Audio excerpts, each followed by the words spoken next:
Hey, Bashar. And to you, good day. Well, my question is, I have seemed to prove to myself that I'm a master of manifesting difficulties. Oh, all right. Congratulations. This is why we call your planet Masters of Limitation. So my question is, I want to know how to stop manifesting difficulties for myself. Start manifesting joy and ease and effortlessness. Well, I'm always following my highest excitement. Are you sure? Well, I think so, because I always think so now. Well, right. With one sentence, I got you to doubt it. Oh. The result is often difficulties. So define difficulties. For instance, do you want to go to the forest and go hiking? Yes, that sounds awesome. Let's do that. And then poison ivy. And then what? Poison ivy, you know. So what? Well, why are you defining that as a negative? Well, because it's debilitating, you know. And why are you defining that as a negative? How do you know that you didn't need to be debilitated at that moment so that you would pay attention to something that otherwise would have gone right past you? Well, how do you know? I don't know. Thank you. That's the point. You don't know. So stop pretending you do. Stop pretending you know what everything happens for, because you don't. You may never know. But you have to trust that whatever happens is happening to teach you something in a positive way or to serve you in a positive way. If you don't go in with that attitude, you will only get a negative result. If you define something as not belonging, if you define it automatically as negative, you will only get a debilitating result. You will not understand what the debilitation might be for.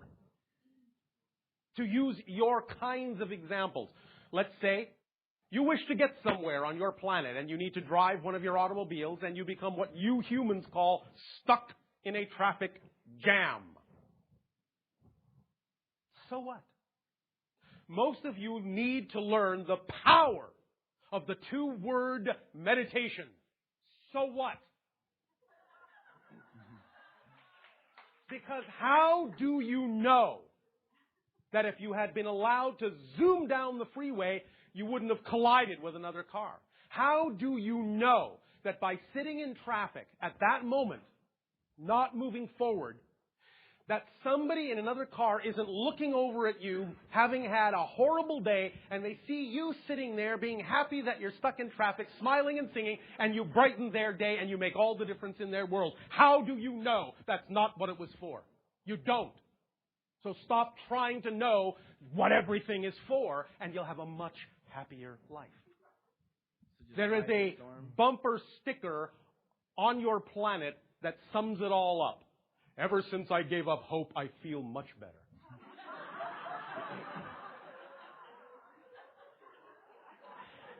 Anything that happens for a reason. You may not prefer it, but recognizing that something is not what you prefer doesn't mean it's not serving you in a positive way somehow.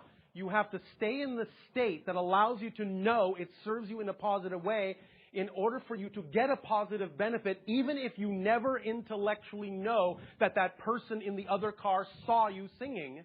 You may never know that, but you have to know there was a reason why you were stuck in the traffic jam. You have to know there's a reason why when you walked into the forest, you got poison ivy. Now, yes, it can be as simple a lesson as watch where you're going, dummy. But it's still a lesson, and it still serves you in a positive way because next time you'll avoid it. So you have to look at it from a positive point of view, because if you don't, you will only repeat the negative cycle over and over and over and over and over and over and over, because that's all you're seeing, because you haven't let go of the idea that it served you in a positive way. So you're the one focusing on the negative energy that keeps you locked into negative experiences, into negative reflections. Wow, thank you. Does that make sense to you? Oh, immense sense. Thank you. Immense sense. Yes.